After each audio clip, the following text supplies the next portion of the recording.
العليم من الشيطان الرجيم. بسم الله الرحمن الرحيم. أحييكم بتحية الإسلام. السلام عليكم ورحمة الله وبركاته.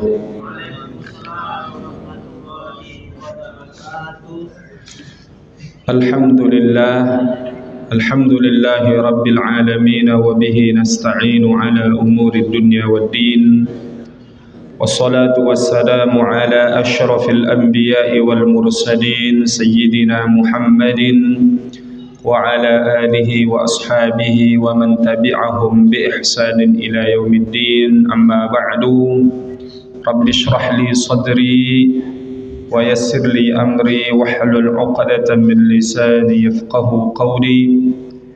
اللهم أغننا بالعلم وزينا بالحلم وأكرمنا بالتقوى وجملنا بالعافية. اللهم إنا نسألك فهم النبيين وحفظ المرسلين وإلهام الملائكة المقربين. اللهم زدنا علما وارزقنا فهما. Ma'asyiral muslimin, Bapak dan Ibu sidang jamaah salat fardu maghrib jamaah Masjid Al-Kautsar yang insyaallah sama-sama dimuliakan oleh Allah Subhanahu wa taala.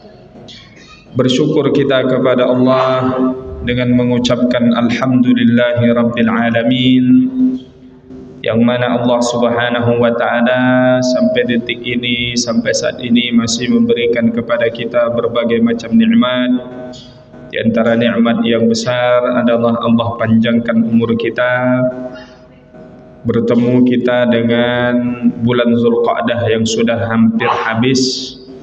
Sebentar lagi disampaikan kita di bulan Zulhijjah. Bulan Zulhijjah ini di antara bulan yang mulia. Selain daripada bulan suci Ramadan, ada 4 bulan yang lain yang juga diberi keutamaan oleh Allah yang kita sebut dengan min ashhuril hurum, bulan-bulan haram. Zulqa'dah yang sekarang kita sedang berada di dalamnya dan sudah di penghujungnya. Kemudian Zulhijjah nantinya dan Muharram. Ini 3 bulan berturut-turut. 1 bulan yang terpisah bulan Rajab. Maka begitu nanti masuk kita di bulan Zulhijjah, kata Nabi sallallahu alaihi wasallam, ma min ayyamin al-amalu salihu fiha ahabbu ila Allah min hadhil ayyam. Tidak ada amalan yang dikerjakan oleh seorang manusia hamba Allah lebih dicintai oleh Allah melebihi amalan yang dikerjakan di 10 pertama di bulan Zulhijjah. Sahabat bertanya, walal jihadu fi sabilillah. Tidak juga dengan jihad di jalan Allah. Maknanya pahala yang dikerjakan di 10 pertama bulan Zulhijjah itu mengalahkan pahala orang berjihad. Walal jihadu, kata Nabi, iya, bahkan pahala berjihad itu kalah dengan amalan yang kita lakukan di 10 pertama di bulan Zulhijjah nantinya. Illa rajulun, kecuali, kata baginda Nabi memberikan pengecualian, kecuali seorang laki-laki kharaja bimalihi wa nafsihi wa lam yarji' bidzalika min syai'. Ada orang yang keluar membawa perbekalan hartanya dan jiwanya, dirinya pergi berperang di medan pertempuran, berjihad, dan tidak kembali dengan satu apapun lagi. Maknanya syahid di jalan Allah Subhanahu wa taala. Karena orang berjihad ini ada juga yang tidak syahid, tapi pahalanya tetap besar di sisi Allah Subhanahu wa taala. Dia dapatkan dari setiap luka kelak menjadi saksi di hadapan Allah di kehidupan akhirat, pemberat timbangannya. Bahkan ketika pulang dengan kemenangan, tidak hanya membawa pahala akhirat, tetapi juga membawa kebaikan dunia, yakni harta rampasan perang yang dibawanya. Maka mudah-mudahan kelak ataupun beberapa hari ke depan masuk kita di tanggal 1 Zulhijjah sampai 10 Zulhijjah kita memperbanyak amal ibadah, ketaatan kita kepada Allah Subhanahu wa taala, terlebih yang sudah berniat untuk berkurban. Di antara amalan yang dianjurkan ataupun hal yang ditinggalkan adalah ketika sudah masuk tanggal 1 Zulhijjah tidak memotong kuku maupun memotong rambutnya. Apalagi namanya sudah terdaftar di sana. Dianjurkan untuk tidak memotong. Hukumnya hanya sampai batas makruh saja kalau dia tetap memotong kukunya atau rambutnya setelah lewat tanggal 1 Zulhijjah, tak sampai pada derajat haram. Kemudian Bapak Ibu yang dirahmati Allah, bersolawat kita kepada baginda Rasulullah sallallahu alaihi wasallam. Allahumma salli ala sayyidina Muhammad wa ala ali sayyidina Muhammad. Assalamu alayka ya Rasulullah. Mudah-mudahan senantiasa kita berupaya menjalankan syariat yang dibawa oleh baginda Rasulullah, baik yang wajib, yang sunnah, maupun meninggalkan yang haram ataupun yang makruh. Bapak Ibu yang dirahmati Allah Subhanahu wa taala, melanjutkan kajian kita pada pembahasan kitab Nasaihul Ibad, penjelasan dari kitab Al-Munabbihat 'ala al-Isti'dad li Yaumil Ma'ad. Malam hari ini sampai kepada Al-Maqalah Ats-Tsaminata wath-Thalathun, makalah yang ke-38 atau untayan nasihat yang ke-38, masih pada bab Ats-Tsulathi, bab yang 33. Nasihat ini kita dapati dari sahabat Nabi Ka'ab Al-Ahbar. Al-Ahbar ini gelar bagi ulamanya orang-orang Yahudi. Kalau kita kan ada juga gelar untuk ulama kita. Ada buya, ada kiai. Ini orang-orang Yahudi juga ada namanya gelarnya Al-Ahbar. Nah, maka Ka'ab Al-Ahbar ini dulunya ulamanya orang-orang Yahudi. Aslama fi zamani Sayyidina Umar bin Al-Khattab radhiyallahu anhu wa ardhah. Namun masuk Islam di zamannya Khalifah Umar bin Khattab. Ya. Apa kata beliau? Al-husunu lil mu'minina minasyaitani thalathun. Yakni untuk ataupun perisai, tameng bagi orang-orang yang beriman ini agar tidak terjebak dalam bujuk rayu setan, atau agar dia dijauhkan, dilindungi dari tipu daya dan pengaruh setan ini. Ada 3 hal yang bisa dijadikan sebagai tempat berlindung. Nah, kita kan dalam hidup ini musuh kita di antara yang tidak pernah berhenti merayu kita, membujuk kita agar melakukan dosa dan maksiat adalah syaitan. Dan syaitan punya beberapa keunggulan, maknanya dia bisa untuk kemudian membujuk rayu kita, di antaranya karena kita tidak melihatnya, kemudian dia bisa melihat kita. Artinya kalau kita tidak waspada, kita bisa kalah, ya. Kemudian setan tak ada pekerjaan yang lain melainkan menjerumuskan kita kepada lembah dosa dan maksiat. Nah, sementara kita banyak sekali ya aktivitas kesibukan kita yang lain, ya duniawi lah, kemudian aktivitas-aktivitas yang lainnya, banyak kesibukan kita. Maka bagaimana ataupun apa langkah-langkah agar dijauhkan dari godaan syaitan ini? Pertama kata beliau, al-masjidu hisnun. Masjid ini termasuklah tempat orang-orang yang beriman bisa menjauhkan diri dari godaan syaitan. Kenapa? Li'annahu mahalludz dzakirina wal malaikah. Karena masjid ini tempatnya orang-orang yang berzikir, tempatnya para malaikat. Di malaikat itu ada memang yang tugasnya menjaga ataupun berada di dalam masjid. Setiap kali orang yang masuk dalam masjid, dia akan doakan orang itu, Allahumma ighfir lahu, Allahumma irhamhu. Ya Allah, ampuni dia, ya Allah berikan rahmatmu kepadanya. Maka sama doa yang kita baca, masuk dengan kaki kanan, Allahumma ighfirli waftahli abwaba rahmatik. Rahmat ini apa? Kasih sayang Allah. Kenapa ketika kita masuk masjid mengharapkan kasih sayang Allah? Ya karena di masjid inilah turunnya rahmat. Karena masjid ini tempat yang baik, ditinggikannya nama Allah, disebut nama Allah Subhanahu wa taala, tempat yang mulia, ya, di antara tempat yang baik yang ada di muka bumi Allah Subhanahu wa taala ini. Rahmat ini Allah berikan kepada siapapun yang dikehendaki daripada hamba-hambanya. Ada rahmat yang berupa umum kepada seluruh makhluk, ada yang khusus hanya kepada orang-orang yang beriman. Disebutkan dalam satu kisah riwayat, ada orang yang hidup jauh di zaman dahulu kala sebelum diutus Nabi sallallahu alaihi wasallam. Dia tak pernah melakukan kebaikan apapun, sedikit pun kebaikannya tak ada. Maka ketika akan meninggal, dia berpesan kepada keluarganya, kalau aku meninggal nanti bakar saja jasadku, lalu pisah-pisahkan anggota tubuhku ini, sebagian buang ke laut, sebagian lempar ke darat, ke bukit atau ke atas gunung. Begitu orang ini meninggal, keluarganya melakukan apa yang dipinta.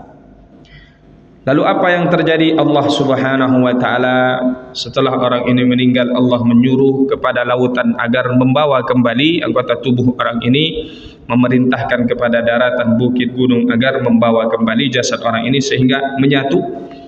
Lalu Allah bertanya kepada hamba ini, "Ma hamalaka ala ma fa'alta?" Wahai hambaku, kenapa kiranya engkau melakukan hal seperti ini? Menyuruh keluargamu untuk membakarmu, kemudian memisahkan jasadmu. Apa jawaban sang hamba ini? Mengatakan, makhafatuka rabbi, karena rasa takutku kepadamu ya Allah. Dia takut, kenapa? Sadar tidak ada kebaikan yang dilakukannya, maka berharap kalau dipisah-pisahkan jasadnya tidak akan menyatu kembali. Takut dia berjumpa untuk diminta pertanggungjawaban oleh Allah Subhanahu wa taala. Lalu apa terjadi? Ghafarallahu lahu. Akhirnya karena jawaban sang hamba tadi, dia takut kepada Allah Subhanahu wa taala meskipun sadar ya dengan tidak ada kebaikan yang dilakukannya, kemudian muncul rasa takutnya, masih ada makhafatullah, rasa takut di dalam dirinya, maka Allah mengampuni dosanya. Nantinya sudah, nanti tempatnya di dalam surga Allah Subhanahu wa taala. Maka ini rahmat Allah Subhanahu wa taala. Maka artinya Bapak Ibu yang dirahmati Allah Subhanahu wa taala, al-masjidu hisnun, masjid ini tempat yang bisa menjaga orang-orang beriman, dijauhkan dari godaan syaitan. Artinya orang yang sering datang ke masjid, rajin ya, berkumpul di rumah Allah Subhanahu wa taala, terutama melaksanakan salat-salat fardu, salat-salat wajib 5 kali sehari semalam ini, insyaallah dia akan mudah untuk membentengi dirinya dari melakukan dosa dan maksiat. Ya. Karena apa pula? Karena begitu kita berada di dalam masjid, tak ada yang kita ingat kecuali Allah Subhanahu wa taala. Maka ketika kita menghadapi masalah, kesulitan, ya tak ada tempat kita untuk berlari atau tempat untuk pergi, maka tempat yang terbaik datanglah ke masjid, ke rumah Allah Subhanahu wa taala. Maka insyaallah akan mendatangkan ketenangan. Orang yang duduk dalam suatu majlis di rumah Allah Subhanahu wa taala, membaca ayat-ayat Allah, saling mengajarkan apa makna ayat-ayat Allah yang dibaca itu, maka akan turun sakinah, ketenangan. Wa haffathumul malaikah, malaikat mendoakannya ataupun mengepakkan sayapnya, memberikan perlindungan kepadanya. Wa ghasyiyatuhumur rahmah, dia pun akan mendapatkan curahan rahmat dan kasih sayang dari Allah Subhanahu wa taala. Maka ini yang pertama, rajin-rajin datang ke masjid, ke rumah Allah Subhanahu wa taala. Karena zaman sekarang tidak sedikit yang kita lihat datang ke masjid hanya di hari Jumat. Itu masih hebat Ustaz. Ada yang ke masjid cuma 2 kali setahun. Ya, hari raya Idul Fitri dan hari raya Idul Adha. Wal'iyadzubillah, ya. Yang kedua, wa dzikrullahi hisnun, dan zikir ini juga sebagai penjaga yang menjauhkan kita dari godaan syaitan. La siyama la haula wala quwwata illa billah. Terlebih daripada zikir, la haula wala quwwata illa billah. Jadi di antara lafaz zikir yang dianjurkan untuk banyak kita mengulang-ulangnya adalah la haula wala quwwata illa billah. Ingin disambung la haula wala quwwata illa billahil aliyil azim, tidak mengapa karena itu sanjungan pujian kepada Allah Subhanahu wa taala. Fa inna syaitana yanqabidu ay yakhtafi wa yata'akhkharu idza sami'a dzikrullah ta'ala. Karena syaitan itu akan menjauh ya daripada orang-orang atau ketika mendengar zikrullah. Ya, ada lafaz-lafaz zikir yang menyebut keagungan Allah Subhanahu wa taala. Maka dalam riwayat ini kita dapati ketika dikumandangkan azan, Allahu akbar, Allahu akbar, maka setan itu lari terbirit-birit, terkentut-kentut. Ya. Tapi selesai azan dia datang lagi. Begitu iqamah, Allahu akbar, Allahu akbar, asyhadu an la ilaha illallah, menjauh lagi. Begitu sudah selesai iqamah, mulai salat, datang lagi setan ini. Ya, maka itulah setan ini tak ada kata menyerahnya. Karena memang itu saja tugasnya, itu saja targetnya, tujuannya, agar menjerumuskan kita ini bersama mereka di dalam neraka Allah Subhanahu wa taala. Maka zikrullah, perbanyak zikir. Nantinya orang-orang yang gemar membasahi lisannya dengan zikir, insyaallah juga tidak mudah dipengaruhi, dikelabui oleh syaitan. Siapa yang termasuk orang-orang berzikir? Termasuk orang-orang berzikir di antaranya orang yang selalu membaca doa setiap kali melakukan aktivitas. Bangun tidur, dia mulai dengan berzikir, alhamdulillahilladzi ahyana ba'dama amatana wa ilaihi an-nusyur. Siapa lagi? Orang yang ketika sudah bangun tidur, kemana dia? Kamar mandi. Sebelum masuk, Allahumma inni a'udzubika minal khubuthi wal khaba'ith. Keluar, ghufranaka, memakai pakaian, ya, ketika keluar rumah, bismillahi tawakkaltu 'ala Allah la haula wala quwwata illa billah, naik kendaraannya, masuk pasar, semua doa-doa yang dihafalnya ketika dia membiasakan untuk mengamalkan dalam setiap keadaan dan kesempatan, maka termasuklah orang yang senantiasa berzikir. Maka zikir ini amalan yang luar biasa. Ya, termasuk sedekah di sisi Allah Subhanahu wa taala. Kata Nabi, fi kulli tasbihatin subhanallah wa fi kulli tahmid alhamdulillah wa fi kulli takbiratin Allahu akbar, semuanya itu bernilai sedekah di sisi Allah Subhanahu wa taala. Maka ketika kita tak mampu bersedekah dengan harta, karena kita termasuk orang yang tidak diberikan oleh Allah kelapangan harta rezeki, maka kita bisa bersedekah dengan lafaz-lafaz zikir yang kita ketahui. Ada bukunya Asy-Syaikh atau Al-Imam An-Nawawi rahimahullahu taala, judul bukunya Al-Adhkar. Nah, ini kumpulan zikir. Nah, silakan nanti dibeli, sudah diterjemahkan dalam bahasa Indonesia. Ada lafaz zikirnya, apa artinya, ada. Semuanya di situ. Lafaz-lafaz zikir yang kita ketahui selama ini kita akan dapati di sana, bahkan yang belum kita ketahui juga ada di sana. Ini Al-Adhkar lil Imam An-Nawawi. Bahkan pesan guru-guru kita, apa kata masyayikh kita, di antara ungkapan mereka mengatakan bi'id dar washtaril adhkar.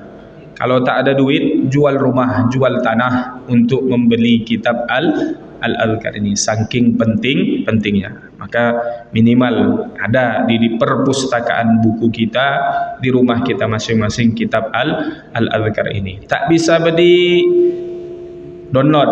Nah, sekarang sudah zaman canggih Ustaz. Nah, ada, silakan di download, entah itu di Play Store ataupun di Google, cari saja Al-Adhkar PDF. Nah, ada biasanya.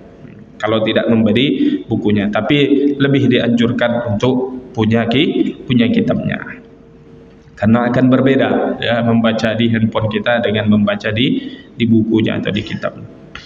Maka zikir yang kedua. Yang ketiga, wa qiraatul Qur'ani hisnun. Membaca Al-Qur'an ini juga adalah sebagai tameng perisai yang menjauhkan kita dari godaan syaitan. La siyama ayatul kursi kama huwa mujarrabun. Terlebih lagi dari seluruh Al-Quran itu, yang biasanya banyak dipakai untuk menjauhkan dari godaan syaitan ini adalah ayat kursi. Ya, sudah sama-sama kita hafal, tinggal bagaimana mengamalkannya. Bahkan dikatakan, ya, siapa membaca ayat kursi setiap selesai solat, maka dia dalam penjagaan Allah sampai solat berikutnya. Oke, kita mendengar, ya, imam biasanya selepas solat di antara zikir yang dibaca, ya, adalah membaca ayatul kursi. Jadi jangan cuma sekedar dipajang di rumah kita ayat kursi, tapi tak pernah kita baca. Membacanya tentu lebih baik, lebih utama daripada hanya dipajang saja. Nah, maka Bapak Ibu yang dirahmati Allah Subhanahu wa taala, dan di antara pula disebutkan zikir yang terbaik adalah ayat-ayat Al-Qur'an. Ya. Maka jika ingin menggabungkan, ya, perbanyak membaca Al-Qur'an, insyaallah juga sudah termasuk zikir, sudah termasuk membaca ayat-ayat Allah Subhanahu wa taala. Terlebih tadi di sini kalau zikirnya la haula wala quwwata illa billah, kalau ayat Al-Qur'annya ayat kursi. Allahu la ilaha illa huwal hayyul qayyum sampai akhirnya. Nah, ini Bapak Ibu yang dirahmati Allah Subhanahu wa taala, nasihat dari Ka'ab al-Ahbar radhiyallahu anhu arda, yang sebelum masuk Islam dia adalah seorang, ya, ulama dari kalangan Yahudi. Biasanya kalau mereka memang benar-benar, ya, tetap berpegang teguh kepada agamanya, ya, tetap saja, ataupun bahasa kita, apa yang didapati dalam kitab Tauratnya itu, ya, ada, ya, yang sejalan dengan apa yang didapati di dalam Al-Qur'an. Tapi berbeda dengan Taurat-Taurat yang sudah ada di zaman sekarang ini, termasuk Injil-Injil, sudah banyak dirubah atau diganti, ya. Al-maqalah at-tasi'ah wa thalathun, makalah yang ke-39 atau nasihat yang ke-39. An ba'dil hukama'i annahu qala, dari para atau sebagian ahlu hikmah, ya, mereka mengatakan salasun min kunzillahi ta'ala, ada 3 hal pula yang menjadi pembendaharaan atau tabungan bagi kita di sisi Allah Subhanahu wa taala. Ai mimma yadakhiruhu Allah taala la yu'tiha Allah illa man ahabbah. Jadi ada 3 hal ini yang Allah Subhanahu wa taala jadikan tabungan untuk seorang hamba, dan Allah tidak memberikan ini kecuali hanya kepada orang-orang yang dikasihi, orang yang dicintainya. Apa itu? Yang pertama, al-faqru, fakir, wa huwa faqdu ma yahtaju ilaihi. Orang fakir bisa secara makna luasnya adalah kehilangan dari apa yang dibutuhkan atau yang diinginkan. Maknanya ketika kita ada hajat, ada keinginan, kita sudah berusaha, kita tidak mendapatkannya, maka itu apa yang kita sudah upayakan itu menjadi tabungan untuk di akhirat. Artinya bukan berarti kita kehilangannya, tapi disimpan oleh Allah Subhanahu wa taala untuk menjadi balasan kebaikan bagi kita di akhirat nanti, yang masuk dalam timbangan amal kebajikan kita. Kan begitu, doa kita ini ada yang dijawab oleh Allah, diberikan sesuai dengan apa yang kita pinta. Ada doa yang Allah berikan lebih baik daripada itu, atau Allah ganti dengan menjauhkan kita dari musibah atau bala bencana. Ada doa yang disimpan oleh Allah, nanti di akhirat baru kita mendapat balasan dari Allah Subhanahu wa taala.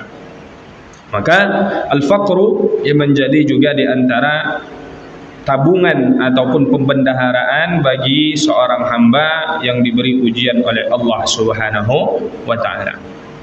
Yang kedua, wal maradu, penyakit.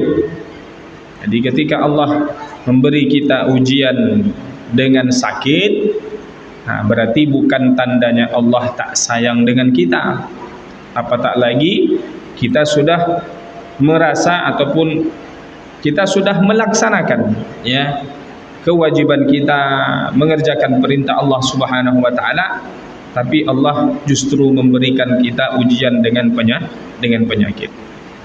Contohnya bagi kita Nabi Ayub alaihi salam. Nabi Ayub, nabi yang taat kepada Allah, tetapi diuji dengan penyakit yang tidak ada penyakit melebihi di dunia ini daripada penyakit yang diderita oleh Nabi Ayub alaihi salam.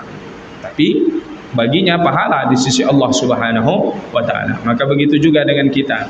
Ketika diuji penyakit oleh Allah, kembalikan kepada Allah. Inna lillahi wa inna ilaihi raji'un. Ini ujian dari Allah Subhanahu wa taala yang ketika kita mampu melewatinya, insyaallah kita akan mendapatkan pahala yang luar biasa. Salah seorang sahabat datang menjumpai Nabi sallallahu alaihi wasallam. Sahabat ini berkata, "Ya Rasulullah, tidakkah engkau mendoakan aku agar diberi kesembuhan oleh Allah dari sakitku ini?" Kalau bahasa kita, dia sudah lama ini menderita penyakit ini tak kunjung sembuh. Lalu apa kata Nabi sallallahu alaihi wasallam? "Saya berdoa kesembuhan untukmu, maka Allah berikan kesembuhan, atau engkau bersabar dengan penyakitmu, maka bagimu surga Allah Subhanahu wa taala." Kalau sudah pilihannya seperti ini, tak ada lagi yang selain yang dipilih adalah mendapatkan surga Allah Subhanahu wa taala. Maka sahabat ini mengatakan, "Baik, saya bersabar untuk meraih surga Allah Subhanahu wa taala." Dan Bapak Ibu yang dirahmati Allah, sakit ini juga sebenarnya nikmat. Kenapa? Kalau kita pikir-pikir, kita renungkan, ketika kita dalam keadaan sehat seperti ini, kadang banyak waktu berlalu, lalai kita daripada berzikir.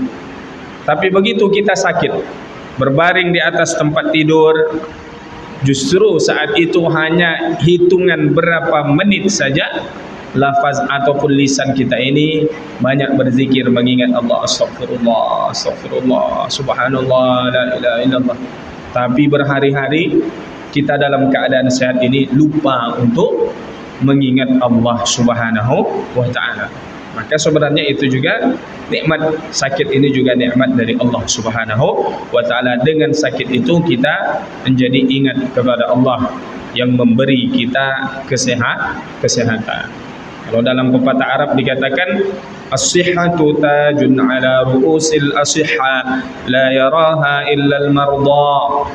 Sakit ini, sehat ini ibaratnya mahkota yang ada di atas orang-orang yang sehat. Ya, sehat itu mahkota yang ada di atas kepala orang-orang yang sehat. Mahkota itu tak bisa dilihat kecuali orang yang sedang sakit. Maknanya begitu kita sakit, ada sahabat, kerabat, keluarga, tetangga datang menjenguk kita, kita melihat bagaimana ternyata sehat itu adalah suatu anugerah yang sangat luar biasa. Maka sebagian mengatakan ada suatu ungkapan, jika kita tidak mampu atau kurang mensyukuri nikmat kebebasan ini, sekali-kali pergilah ke penjara melihat orang-orang yang tidak bebas melakukan apapun. Kalau kita kurang mensyukuri nikmat sehat, sesekali datanglah ke rumah sakit, melihat orang yang terbaring sakit. Bagaimana di sana kita melihat orang yang dipasang berbagai macam alatnya. Kalau kita kurang mensyukuri nikmat hidup, datanglah ke kuburan. Lihat bagaimana orang-orang itu berharap ingin kembali ke dunia untuk melakukan kebaikan dan ketaatan kepada Allah Subhanahu wa taala. Maka ini pembenaran yang kedua, al-maradu, sakit, ya. Kemudian yang ketiga, was-sabru, sabar. Sabar ini apa? Wa huwa tarkus syakwa min alamil balwa li ghairillahi la ilallahi ta'ala. Sabar ini adalah orang yang tidak mengadukan permasalahannya, musibahnya ataupun kesusahannya kecuali hanya kepada Allah Subhanahu wa taala. Boleh kita mengadu, boleh kita mengeluh, boleh. Kepada siapa? Hanya kepada Allah Subhanahu wa taala.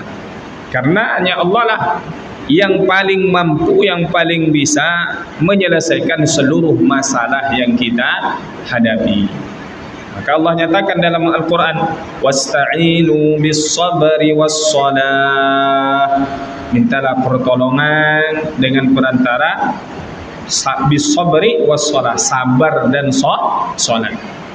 Maknanya Bapak Ibu yang dirahmati Allah, kita dari pagi selepas salat subuh beraktivitas, ada saja masalah, ada saja yang kita hadapi dalam kehidupan kita. Begitu masuk waktu zuhur, jadi sabar sampai hingga masuknya waktu zuhur. Kita datang menghadap Allah, disitulah kita sampaikan apa yang menjadi hajat kita, keinginan kita, keluh kesah kita kepada Allah Subhanahu wa ta'ala. Sehingga kita berikrar, iyyaka na'budu wa iyyaka nasta'in. Hanya kepadamu ya Allah kami memohon, kami menyembah, dan hanya kepadamu ya Allah kami memohon pertolongan. Semakin kita menampakkan kelemahan di hadapan Allah, maka akan semakin kuat pertolongan Allah. Tapi sebaliknya, kalau kita menampakkan kita ini mampu menyelesaikan seluruh masalah dalam hidup kita, atau kita mampu mengerjakan segalanya tanpa melibatkan Allah Subhanahu wa ta'ala, maka yakinlah pasti kita akan kewalahan, kesusahan dalam menyelesaikan semua apa yang menjadi hajat dan keinginan kita. Nabi Musa alaihissalam sewaktu kecil dihanyutkan di sungai Nil, tak punya kekuatan apa-apa, tapi diselamatkan oleh Allah Subhanahu wa ta'ala. Fir'aun dengan bala tentaranya, dengan kekuatan pasukannya, begitu masuk ke Laut Merah, ditenggelamkan oleh Allah Subhanahu wa ta'ala, karena dia congkak, angkuh, sombong, mengatakan ana rabbukumul a'la, saya Tuhan kalian yang maha tinggi. Ini lihat sungai-sungai mengalir di bawahku, sungai Nil, ya. Padahal bukan itu maknanya. Ya kan diceritakan tentang surga Allah Subhanahu wa ta'ala, ya. Jadi mengira kekuasaannya ya sudah melebihi daripada segalanya. Nah, ini Bapak Ibu yang dirahmati Allah Subhanahu wa ta'ala, nasihat yang kedua, nasihat yang ke-39. Nasihat yang ke-40, an Ibni Abbas radhiyallahu anhuma hina su'ila ma khairul ayyam. Ibnu Abbas adalah Abdullah namanya. Ibnu Abbas artinya anaknya Abbas. Namanya adalah Abdullah ibnu Abbas. Kan kita juga biasa seperti itu. Anaknya siapa nih? Anaknya Pak Amir misalnya. Nah, ini anaknya Pak Abbas. Anaknya Abbas pamannya Nabi sallallahu alaihi wasallam. Berarti Abdullah ini adalah sepupu Rasulullah sallallahu alaihi wasallam. Apa kata Abdullah ibnu Abbas ketika ditanya ma khairul ayyam, hari apa yang paling baik? Maka dijawab oleh beliau, ditanya hari apa yang paling baik, bulan apa yang paling baik, amalan apa yang paling baik, dijawab oleh beliau yang pertama, khairul ayyami yaumul jum'ah, hari yang paling baik adalah hari Jumat. Hari Jumat ini meliputi malam Jumat juga. Maka malam Jumat, sejak malam Jumat ini kita sudah mempersiapkan diri untuk menyambut besok datangnya hari Jumat. Kalau di sisi malaikat disebut namanya hari Jumat itu waladaina mazid, hari tambahan nikmat nanti di dalam surga. Bertambah nikmat Allah, kebaikan Allah bagi penduduk surga di hari Jumat itu adalah dengan melihat Allah Subhanahu wa ta'ala. Bagaimana Ustaz melihat Allah? Ya wallahu alam hakikatnya. Yang jelas kita mengimaninya, meyakini bahwa itu benar sesuai dengan apa yang disampaikan oleh Allah Subhanahu wa ta'ala. Wujuhu yawma idzin nadhirah ila rabbiha nadhirah. Hari itu wajah berseri-seri, wajah penduduk surga karena melihat Allah Subhanahu wa ta'ala. Itu disebut terjadinya di hari Jumat. Li'annahu sayyidul ayyam a'tahu Allah ta'ala li hadhil ummah al-muhammadiyah. Karena hari Jumat itu adalah penghulu dari segala hari yang Allah khususkan berikan kepada umat Nabi Muhammad. Jadi umat terdahulu tak mau memilih hari ini, atau hari Jumat ini, orang-orang Yahudi malah memilih hari Sabtu untuk mereka beribadah. Maka bagi mereka hari Sabtu itu disebut dengan hari Sabat, ya. Mereka beribadah di hari Sabtu. Nah, orang-orang Nasrani memilih hari Ahad untuk beribadah. Nah, kita diberikan hari Jumat ini yang menjadi hari terbaik daripada hari yang ada. Banyak keutamaan hari Jumat ini. Dikatakan dalam suatu riwayat, siapa yang meninggal di malam Jumat atau hari Jumat, maka dia dibebaskan dari siksa kubur. Alamatun min alamati husnul khatimah, tanda orang meninggal dalam keadaan husnul khatimah. Kemudian dikatakan peristiwa yang besar banyak terjadi di hari Jumat. Penciptaan Nabi Adam, penciptaan alam semesta, diturunkan Nabi Adam ke muka bumi, terjadinya kiamat, nanti juga terjadi di hari Jumat. Kemudian khairus syuhur syahrul Ramadan, sebaik-baik bulan adalah bulan suci Ramadan. Kenapa? Karena bulan diturunkannya Al-Quran. Al-Quran kalamullah, mukjizat yang kekal, terbaik, maka diturunkan di bulan yang baik, maka bulan itu menjadi bulan terbaik. Al-Quran diturunkan di kota Mekah, maka kota Mekah menjadi kota terbaik. Diturunkan Al-Quran di kota Madinah, maka kota Madinah menjadi kota terbaik. Diturunkan Al-Quran kepada umat Nabi Muhammad, maka umat Nabi Muhammad menjadi umat terbaik. Maka bagaimana kalau kita dekat dengan Al-Quran?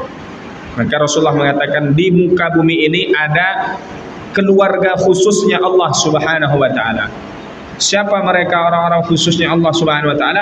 Ahlul Quran, mereka orang yang senang berinteraksi dengan Al-Quran, membaca maupun menghafal dan mempelajarinya.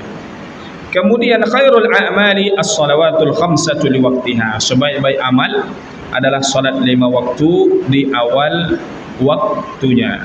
Salat 5 waktu di awal waktunya. Fa innaha abwabul a'mal, karena salat 5 waktu ini pintu untuk masuk kepada amalan-amalan yang lain. Fa idza futihatis shalawat futihat sairul a'mal. Kalau dibuka pintu salat ini, maka dibuka pula amalan-amalan yang lain. Wa idza suddidat saddadat suddidat, ya, ketika ditutup ya tertutuplah. Artinya apa Bapak Ibu yang dirahmati Allah? Kalau kita ingin mendapat kebaikan-kebaikan yang lain, maka dapatilah kebaikan di dalam salat kita. Maknanya jaga salat kita, baik itu dari sisi kekhusyuannya, kesempurnaannya, dari istinjanya, dari wuduknya, rukun-rukun dalam salat, kemudian kapan kita salatnya, di awal waktu kah atau sering menunda-nunda, di mana kita salat, berjamaah kah, di rumah Allah atau di tempat lain. Nah, maka dengan demikian kita akan mudah membuka kebaikan-kebaikan yang lain, dan itu kita temukan ya dalam kehidupan kita. Insya Allah orang-orang yang dekat dengan rumah Allah, ya, dekat dengan masjid, maka insya Allah dia adalah orang yang baik dalam lingkungan kita, dalam bertetangga, dalam bermasyarakat. Nah, inilah Bapak Ibu yang dirahmati Allah Subhanahu wa taala, 3 nasihat yang kita baca pada malam hari ini dari Ka'ab al-Ahbar, kemudian an ba'dil hukama, dari para ahlu hikmah, dan terakhir dari Ibnu Abbas radhiyallahu anhu wa arda. Mudah-mudahan menambah ilmu kita dan menambah pula amal kita, ketaatan kepada Allah Subhanahu wa taala. Sebelum kita tutup, mungkin ada beberapa menit, 4 menit kurang lebih atau 6 menit ya sebelum masuk waktu Isya. Siapa tahu ada yang ingin ditanyakan, kami persilahkan.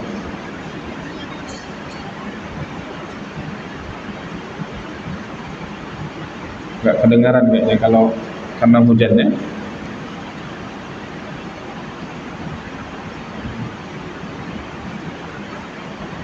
Ada pertanyaan, Bu?